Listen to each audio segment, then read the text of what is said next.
आज मैं आपके पास सिंधु घाटी सभ्यता का भाग 2 लेकर प्रस्तुत हुआ हूँ।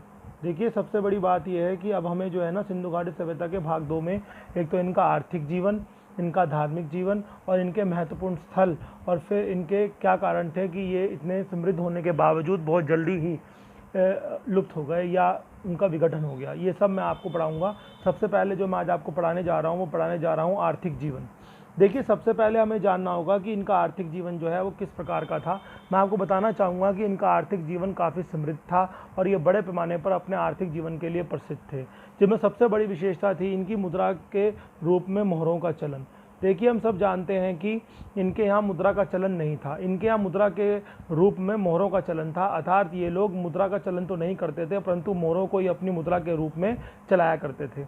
ठीक है ना। तो इनके यहाँ कई प्रकार की विभिन्न मोहरें जो है ना हमें प्राप्त हुई हैं। ये मोहरें हमें कई प्रकार की प्राप्त हुई हैं, जिनमें कभी अर्धनारेश्वर के चित्र हमें प्राप्त हुए हैं, कभी पशुपति के चित्र प्राप्त हुए हैं, कभी हमें कुब्बड़ वाले बैल के चित्र प्राप्त हुए हैं। इसके अलावा हमें कभी प्रकृति के देवी के चित्र प्राप्त हुए हैं। मतलब हमें कई प्रकार के जो है ना चित्र प्राप्त हुए हैं इन मोहरों से। तो ये जो ये मोहरें हैं ये इनके सूचक थी किनका, मुद्रा का। तो ये लोग मुद्रा के रूप में मोहरों का प्रयोग किया करते थे, जिसके साक्ष्य हमें बड़े पैमाने पर खुदाइयों से प्राप्त हुए हैं। हमने जहाँ कहीं भी खुदाई करी है, जो स्थल हमें सिंधु घाटी सभ्यता के प्राप्त हुए हैं, वहाँ से हमें कुछ चित्र प्राप्त हुए हैं। वो चित्र अंकित थे मोहरों पर। तो ये अनुमान लगाया गया है इतिहासकारों के द्वारा कि ये मोहरें ही इनकी मुद्रा के रूप में कार्यरत होंगी और ये मोहरें ही इनकी मुद्रा के रूप में कार्य करती होंगी। तो ये आर्थिक जीवन के लिए सबसे पहले हम इनका पढ़ेंगे कि इनके यहाँ मुद्रा क्या थी। तो इनके यहाँ मुद्रा किसी सिक्कों में या मुद्रा किसी नोट पर या पत्र में नहीं थी। इनकी मुद्रा जो थी वो मोहरों पर थी, और ये मोहरें आमतौर पर या तो टेरिकोटा की या सेटाइट की बनी होती थी। ये मोहरें आपको या तो पत्थरों पर मिलती थी, या फिर आपको कॉपर पर मिलती थी, या फिर आपको बड़े पैमाने पर कपड़े पर मिलती थी। अर्थात मेरा कहने का मतलब यह है कि इनकी मोहरें जो थी वो कई प्रकार की मोहरें थी, जो कि या तो कॉपर पे होती थी, या फिर पत्थरों पे अंकित होती थी, या फिर किस पर होती थी, कपड़ों पर होती थी। ठीक है ना। तो ये मोहरें कई प्रकार की थी, जैसे कि मैंने आपको पहले ही बताया कि अर्धनारेश्वर की, पशुपति की, प्रकृति की देवी की, और या फिर हमें जो इसकी मोहरें जो है ना बड़े पैमाने पर कुब्बड़ वाले बैल की भी प्राप्त हुई हैं। ठीक है ना। तो यही कारण है कि आर्थिक जीवन के लिए हम इनके मुद्रा के रूप में मोहरों को मानते हैं, और ये कहते हैं कि इनके यहाँ मुद्रा का चलन तो था नहीं, जिसके हमें साक्ष्य प्राप्त नहीं हुए, पर हाँ हमें कई सारी मोहरें प्राप्त हुई हैं। और इतनी अधिक मोहरें प्राप्त होने का अनुमान यही लगाया गया है कि वह अवश्य ही इन मोहरों का प्रयोग अपनी मुद्रा के रूप में किया करते होंगे। अब आता है आपका सेकंड, विदेशी व्यापार। तो क्या ये लोग विदेशी व्यापार भी किया करते होंगे? क्या इनके यहाँ विदेशी व्यापार की भी प्रक्रिया थी? देखिए, इसके लिए हमें जानना होगा कि क्या ये लोग किसी अपने समकालीन सभ्यता के साथ भी व्यापार किया करते थे। जी हाँ, इसके साक्ष्य हमें प्राप्त हुए हैं मेसोपोटामिया से। देखिए, हम सब जानते हैं कि मेसोपोटामिया जो है इसके समकालीन एक सभ्यता थी, और मेसोपोटामिया आज का, यानी कि आज का मेसोपोटामिया का मतलब है इराक। ठीक है ना। तो आज का जो इराक है वो उस समय मेसोपोटामिया कहलाया जाता था। और क्या ये लोग मेसोपोटामिया के साथ व्यापार किया करते थे? जी, इसके साक्ष्य हमें प्राप्त हुए हैं। अगर आप सिंधु घाटी सभ्यता का एक स्थल है जिसको हम लोथल बोलते हैं, अगर उसके संदर्भ में आप जानकारी लें तो आपको ये जानकारी प्राप्त होगी कि लोथल से हमें मेसोपोटामिया की कुछ मुद्राएं प्राप्त हुई हैं। और इतना ही नहीं, अगर आप मेसोपोटामिया में जाएंगे तो वहाँ पर एक स्थल है जिसका नाम है सुरनीम। तो उस सुरनीम में भी आपको बड़े पैमाने पर क्या प्राप्त होती हैं? सिंधु घाटी सभ्यता की मोहरें, जो कि उनकी मुद्रा का रूप मानी गई है। तो मेरा कहने का मतलब क्या है? मेरा कहने का मतलब यह है कि क्या ये लोग विदेशी व्यापार किया करते थे?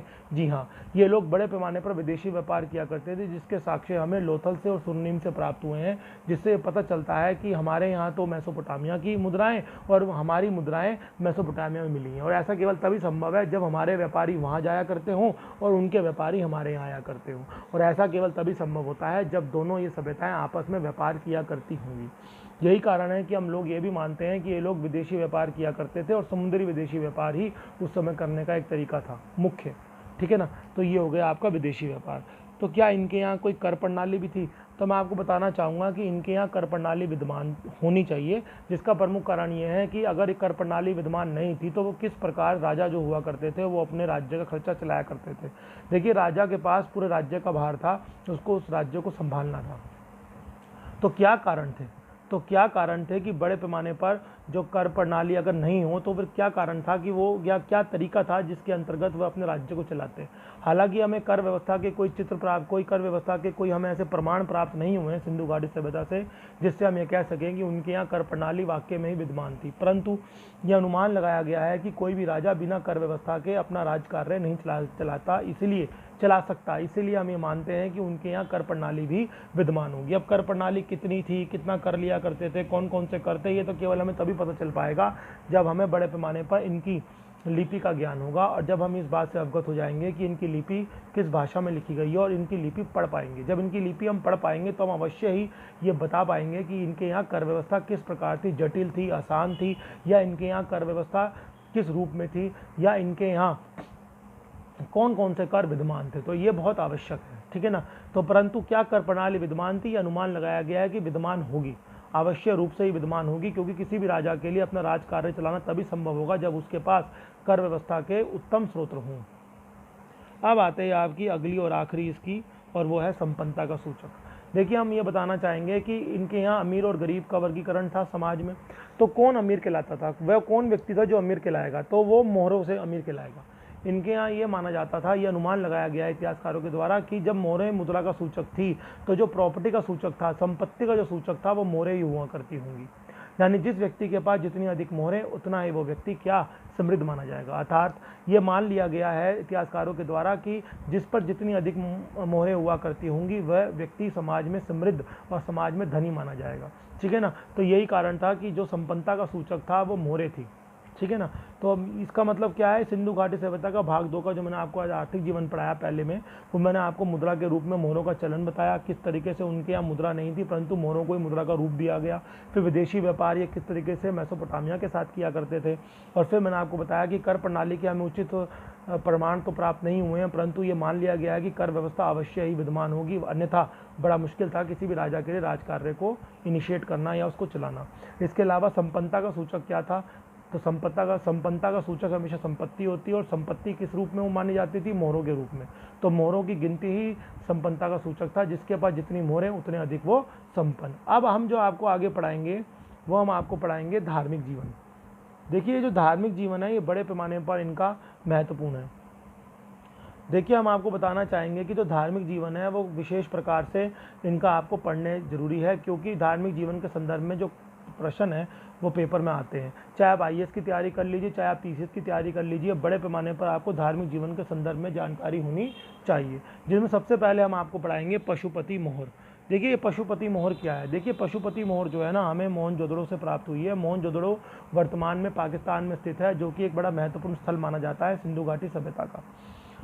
यहाँ से हमें पशुपति मोहर प्राप्त हुई है, और ये जो मोहर का नाम पशुपति रखा गया है, ये रखा गया जॉन मार्शल के द्वारा। सन 1922 में जब मोहनजोदड़ो से हमें ये प्राप्त हुई पशुपति की मोहर, तो हमने एक ऐसा व्यक्ति प्राप्त हुआ एक मोहर के अंदर, जो व्यक्ति चारों तरफ से किनसे घिरा हुआ है, पशुओं से घिरा हुआ है, और वो एक यौगिक मुद्रा में, यानी कि एक योग की मुद्रा में बैठा हुआ है, आंखें बंद करके।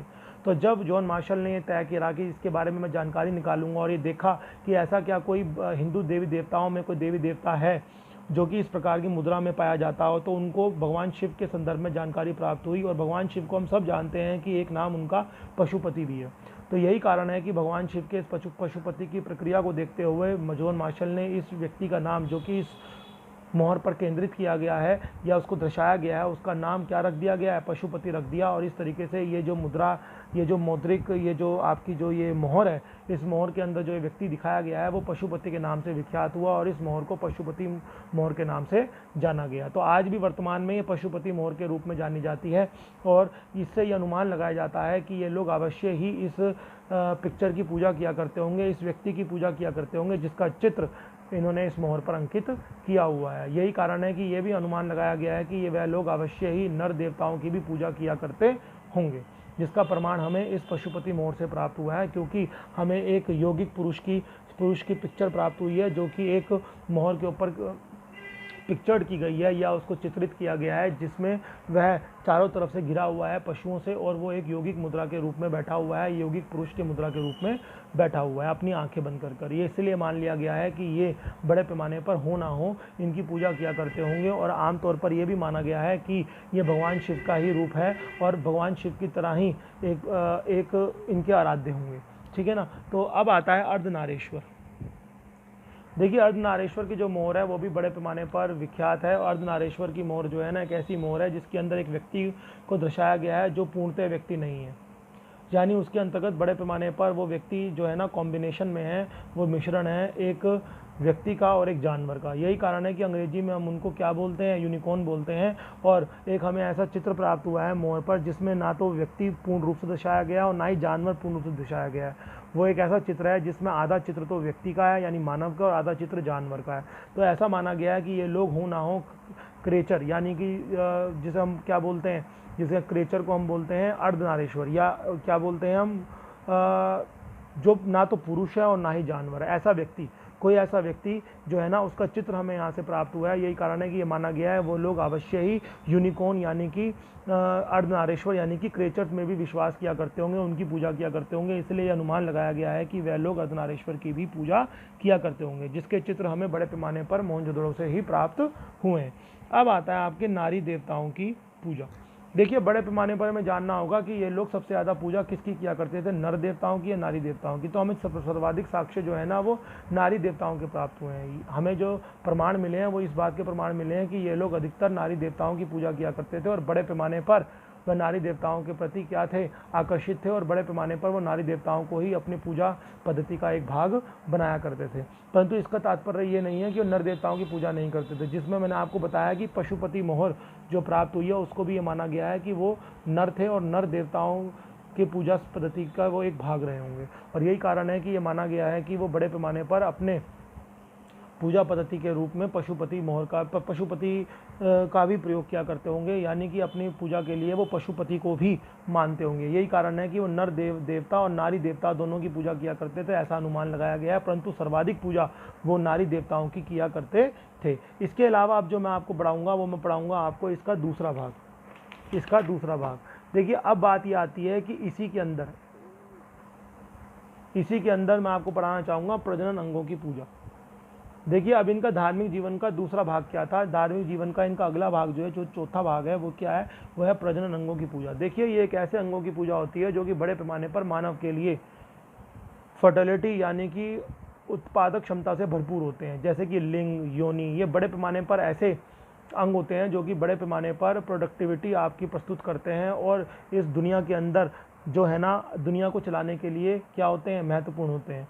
तो हमारे हिंदू धर्म में बहुत पहले से ही प्रजनन अंगों की पूजा करने का कॉन्सेप्ट रहा है, परंतु धीरे धीरे समाज ने इसको स्वीकृत करने से मना कर दिया और धीरे धीरे हुआ क्या कि प्रजनन अंगों की पूजा के बारे में लोग कम बात करने लगे और इनकी पूजा जो है ना वो काफ़ी कम हो गई, ठीक है ना। तो ये प्रजनन अंगों की पूजा किया करते थे, इसके चिन्ह हमें प्राप्त हुए हैं, यानी कि ये लोग उस प्राचीन धरोहर से भी परिचित थे जो कि हिंदू धर्म में काफ़ी प्राचीनतम मानी जाती है और वो है प्रजनन अंगों की पूजा, जिसमें लिंग और योनि मुख्य रूप से थे, ठीक है ना। अब आती है आपकी बैल की पूजा। देखिए ये जो है ना इनका धार्मिक जीवन का आखिरी भाग है जो मैं आपको पढ़ाने जा रहा हूँ। देखिए ये लोग ना कुब्बड़ वाले बैल की पूजा किया करते होंगे। इनके यहाँ सबसे ज़्यादा जो पवित्र जानवर माना गया है वो कुब्बड़ वाला बैल माना गया है, जिसका प्रमुख कारण ये है कि हमें जितने भी मोहरें प्राप्त हुई हैं उसमें केवल एक ही जानवर के हमें चित्र प्राप्त हुए हैं जो कि मोहर पर दर्शाए गए हैं।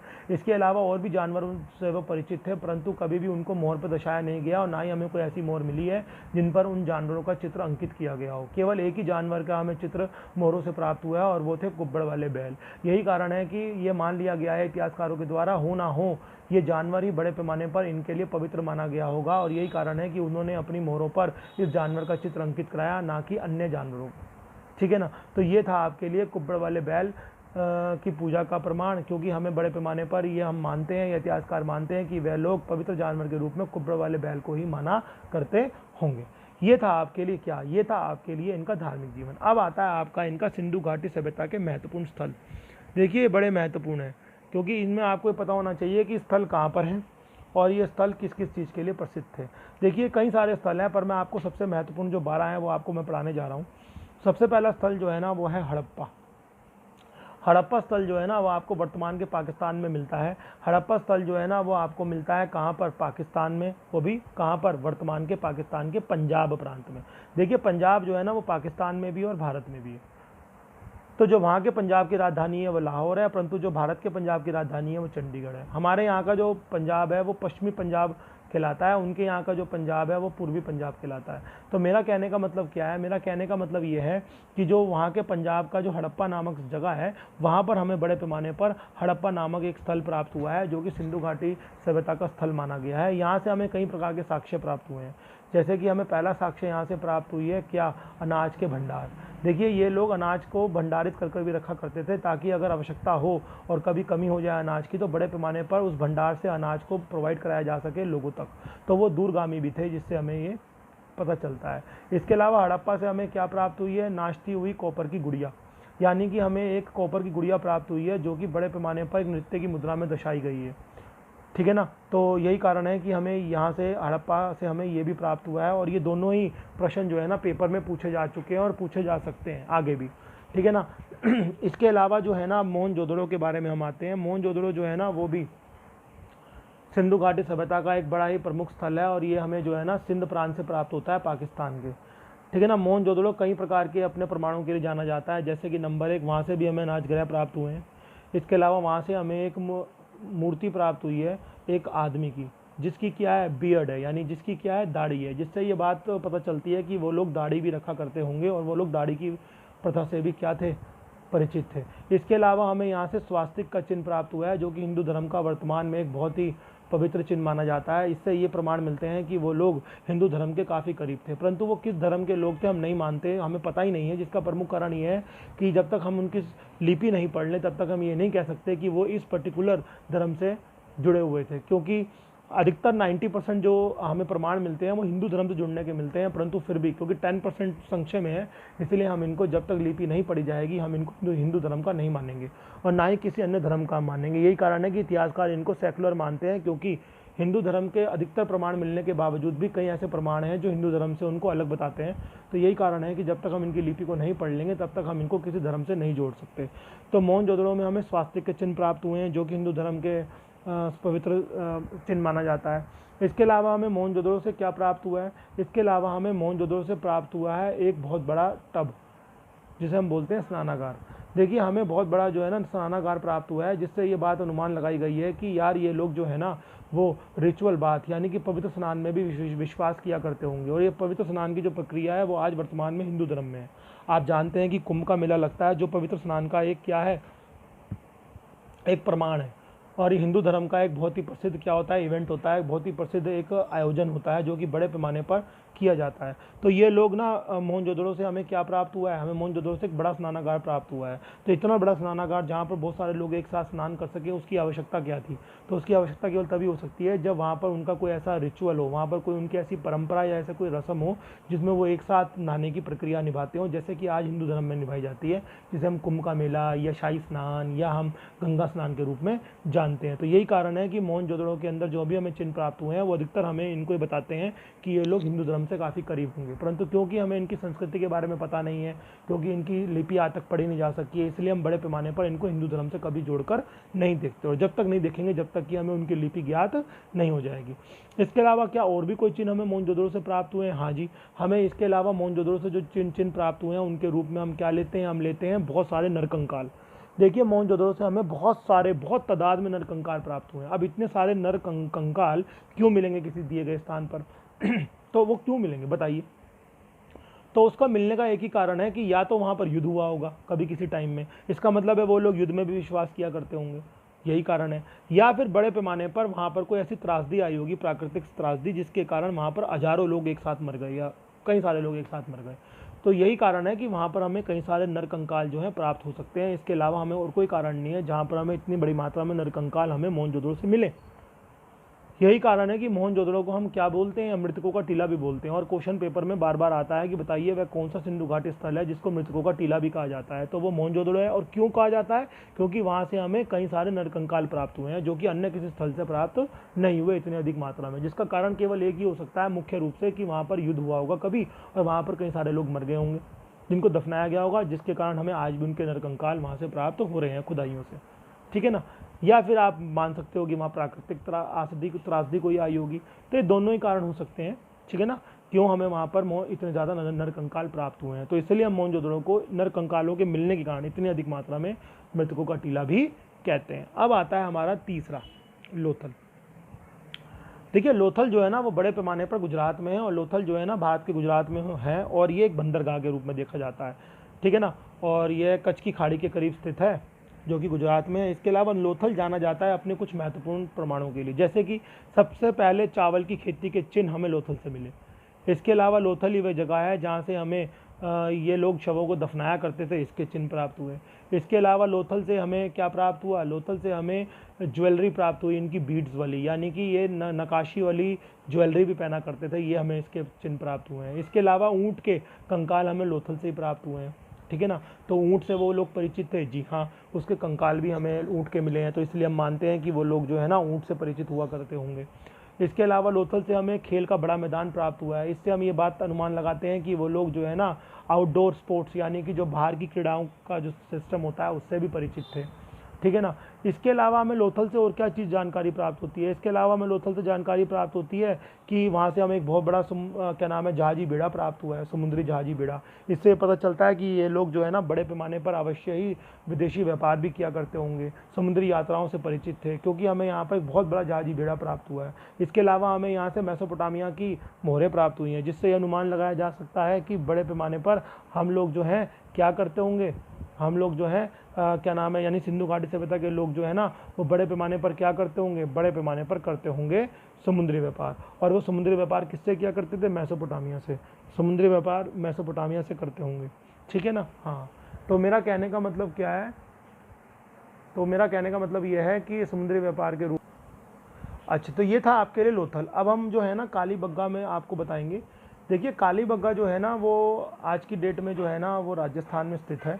कालीबंगा जाना जाता है अपने कुछ प्रमाणों के लिए। देखिए कालीबंगा से हमें जो है ना बड़े पैमाने पर क्या प्राप्त हुआ है, जुता हुआ खेत प्राप्त हुआ है, यानी हमें यहाँ से साक्ष्य प्राप्त हुए हैं कि ये लोग खेती किया करते थे, और बड़े पैमाने पर खेती के लिए वो इरिगेशन यानी कि सिंचाई के माध्यम का भी प्रयोग किया करते थे।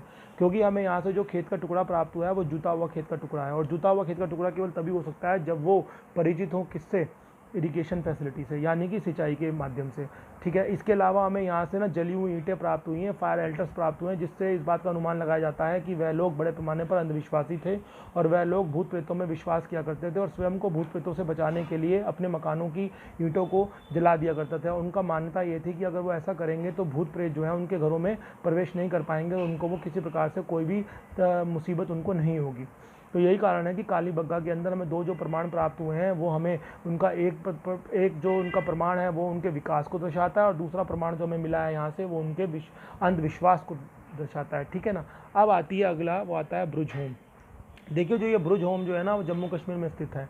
यहाँ से हमें सबसे महत्वपूर्ण साक्ष्य प्राप्त हुए हैं, और यहाँ से हमें प्राप्त हुए हैं कुत्ते को दफनाने के चिन्ह। अब ये कुत्ते को जो दफनाया करते थे वो अकेले कुत्ते को दफनाया नहीं करते थे, हमें ये यहाँ से प्रमाण प्राप्त हुए हैं कि वो शवों के साथ कुत्ते को भी दफनाया करते थे, जो एक बड़ी विचित्र प्रकार की प्रथा हुआ करती होगी, क्योंकि ऐसा कोई भी ऐसे सभ्यता नहीं है जहाँ पर हमें इस प्रकार के साक्ष्य प्राप्त हुए हों, जहाँ पर मरने वाले लोगों के साथ किसी कुत्ते को भी दफनाया जाता हो। इसके पीछे अनुमान लगाया गया इतिहासकारों का कि वो अवश्य ही बड़े पैमाने पर दूसरी दुनिया में विश्वास किया करते होंगे, और वो कुत्ते को इसलिए दफनाया करते थे अपने परिजनों के शवों के साथ, ताकि उनके परिजन जब दूसरी दुनिया में जाएं तो उनको किसी साथी की कमी महसूस ना हो। हालांकि सुनने में बड़ा अटपटा लगता है, सुनने में बड़ा अजीब सा लगता है कि क्या ऐसा भी होगा, कभी कभी हमें हंसी भी आती है ये सुनकर, परंतु ये अवश्य ही ऐसा किया करते होंगे, क्योंकि और कोई अनुमान लगाने का और कोई हमारे पास कारण नहीं है कि हम ऐसा क्या अनुमान लगाएं कि वो लोग ऐसा किया करते होंगे। इसके पीछे एक ही तर्क दिया जाता है कि क्योंकि वो लोग अंधविश्वासी थे, ऐसा इसके प्रमाण हमें मिलते हैं, और इसके भी प्रमाण मिलते हैं कि वह लोग दूसरी दुनिया में विश्वास करते थे।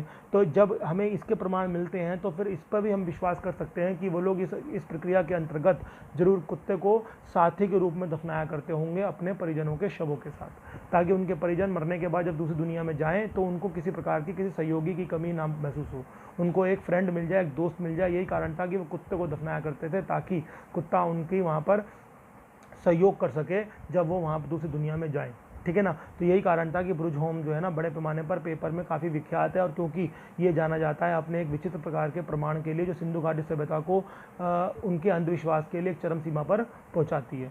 इसके अलावा जो आपका छठा आता है वो आता है मांडा।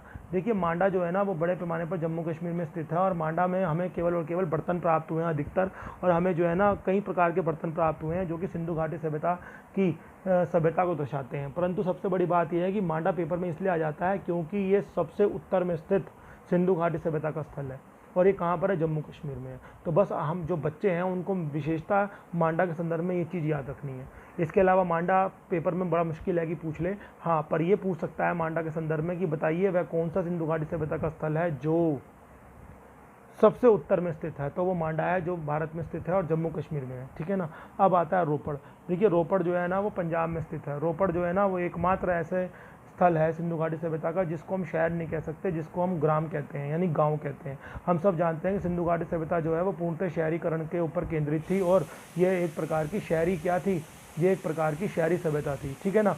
परंतु रोपड़ जो है ना इस इकाई पर अपना खरा नहीं उतरता। और क्यों नहीं उतरता, क्योंकि बड़े पैमाने पर जो रोपड़ है ना वो एक गांव के रूप में दिखता है, ठीक है ना। तो यही कारण है कि रोपड़ एकमात्र एक ऐसी स्थल प्राप्त हुआ है सिंधु घाटी सभ्यता में जो कि बड़े पैमाने पर ग्रामीण सभ्यता के चिन्ह आपको प्रदान करता है, ना कि शहरीकरण के।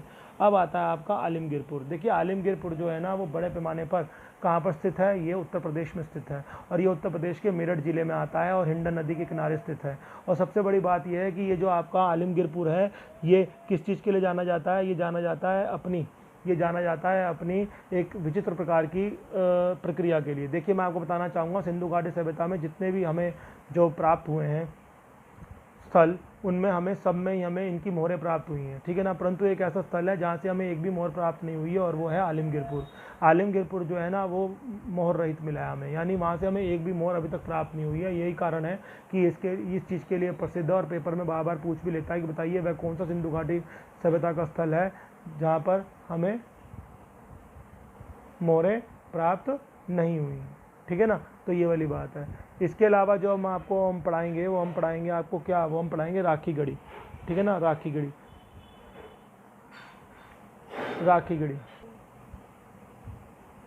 इसके अलावा जो है ना राखी गढ़ी, देखिए अब राखी गढ़ी जो है ना वो हरियाणा में स्थित है और मैं आपको बताना चाहूँगा राखी गढ़ी जाना जाता है अपने सिंधु घाटी सभ्यता के क्षेत्रफल के आधार पर सबसे बड़े स्थल के लिए। देखिए राखी गढ़ी जो है ना सिंधु घाटी सभ्यता का सबसे बड़ा स्थल है, इस बात से आपको पता होना चाहिए। इसके अलावा मैं आपको ये भी बताना चाहूँगा कि यहाँ से हमें एक साक्ष्य मिले हैं इनके श्रृंगार के। यहाँ से हमें क्या प्राप्त हुई है, लिपस्टिक प्राप्त हुई है।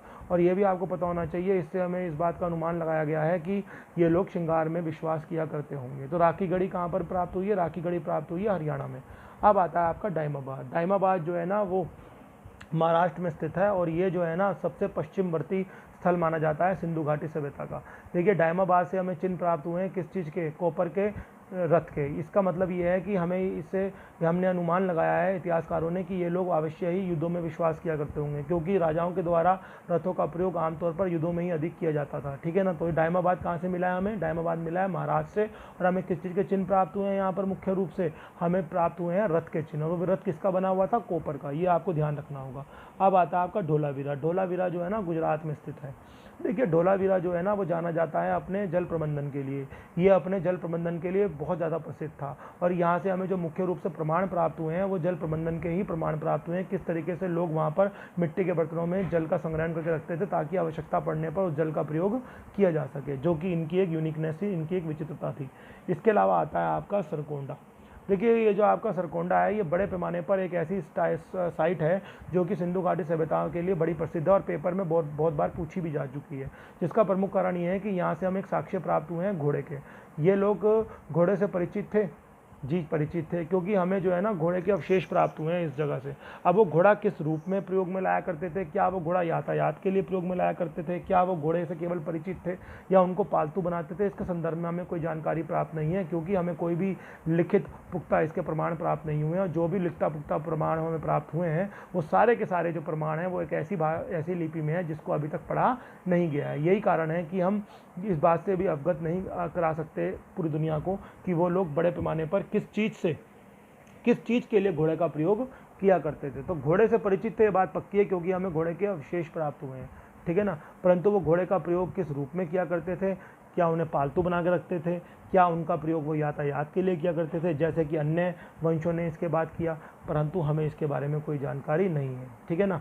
तो इसलिए अगर क्वेश्चन कभी पेपर में आए कि स्टेटमेंट आ जाए कि वे लोग घोड़े से परिचित थे तो ठीक है, परंतु बाद में अगली स्टेटमेंट आ जाए कि वे लोग घोड़ों का प्रयोग यातायात के रूप में किया करते थे तो गलत है। जिसका प्रमुख कारण ये है कि हमें पता ही नहीं है कि वो घोड़े का प्रयोग करते किस लिए थे।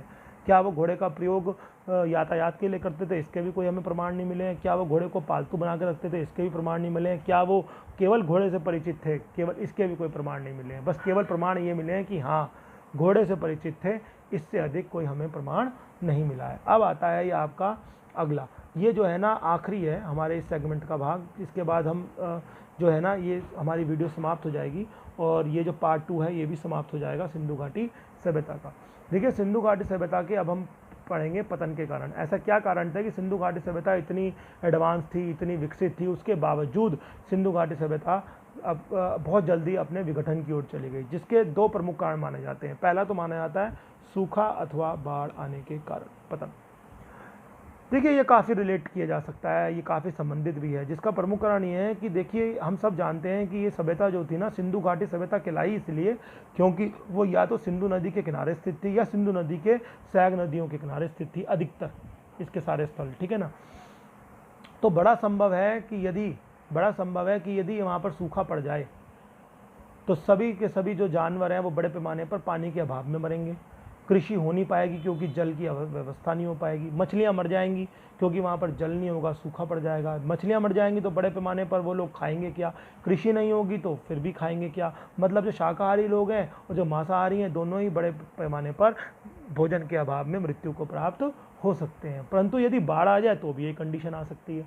अगर बाढ़ आ जाएगी तो फिर बड़े पैमाने पर जो जीव जंतु हैं वो मर जाएंगे, महामारी फैल जाएगी तो बड़े पैमाने पर, क्योंकि वो चिकित्सा से परिचित नहीं थे, चिकित्सा में वो काफ़ी कम थे, यही कारण था कि ये संभव है कि अगर सूखा या बाढ़ आ जाए तो उनका पतन हो सकता है। तो यही कारण है कि इतिहासकार बड़े पैमाने पर ये मानते हैं कि अवश्य ही उनकी सभ्यता का पतन जो है ना सूखा या बाढ़ के कारण आया होगा, क्योंकि वो बड़े पैमाने पर जल पर निर्भर थे, वो भी नदी के जल पर। और यदि सूखा आएगा तो नदी का जल प्रभावित होगा, बाढ़ आएगी तो भी नदी का जल प्रभावित होगा। तो दोनों ही कंडीशन में ये बड़ा संभव है कि उनकी सभ्यता का पतन हो जाए। अब आता है आपका आखिरी, जिसको अब इतिहासकार बड़े पैमाने पर नकार देते हैं, इसको हम मानते नहीं हैं मुख्य रूप से, परंतु ये भी आपको पढ़ना जरूरी है। आपको पता होना चाहिए कि क्या कारण है कि उनको नकार दिया, अब इसको नकार दिया गया है, इस कारण को इतिहासकारों के द्वारा, आर्यों के द्वारा इन पर आक्रमण। देखिए आर्य जो है ना वो लगभग 1500 BC में भारत में आए, ये माना जाता है। और जो आपके सिंधु घाटी सभ्यता का जो पतन का समय माना जाता है वो माना जाता है 1750। तो अगर ये मान लिया जाए कि आर्य भारत में आए होंगे, उन्होंने सिंधु घाटी सभ्यता के लोगों पर आक्रमण किया होगा, जिसके कारण सिंधु घाटी सभ्यता समाप्त हो गई, तो ये अब रिलेट नहीं किया जा सकता, ये काफ़ी संबंधित नहीं है प्रत्यक्ष रूप से। जिसका प्रमुख कारण ये है कि इनका समाप्त होने का जो समय है सिंधु घाटी सभ्यता का वो 1750 है BC, और इनका आने का समय आर्यों को 1500 BC है। तो क्या ऐसा संभव है कि पहले तो वो आए 1750 BC में आर्य, वो उनको मारें और मारने के बाद वापस चले जाएं, फिर 1500 BC में वापस आएँ? ऐसा संभव नहीं है, क्योंकि ऐसा आमतौर पर देखा नहीं जाता है। जब भी कोई सभ्यता आती है, अगर वो आक्रमण करती भी है वहाँ से पहले मौजूद सभ्यता पर, तो वहाँ पर सभ्यता पर आक्रमण करने के बाद वो अपना वहाँ पर क्या कर लेती है, अपना स्वामित्व स्थापित कर लेती है। परंतु ऐसा संभव बिल्कुल नहीं है, बड़ा मुश्किल है ऐसा सोचना कि वो पहले आएंगे, पहले आके आक्रमण करेंगे, उन्हें समाप्त करेंगे, फिर चले जाएंगे, फिर 250 साल बाद आएंगे और अपना राज्य यहाँ पर स्थापित करेंगे, जो संभव नहीं है। यही कारण है कि आर्यों की इस थ्योरी को नकार दिया गया और इतिहासकार कहते हैं ऐसा संभव नहीं है कि आर्यों के आने के समय में और सिंधु घाटी सभ्यता के जाने के समय में 250 साल का अंतर है।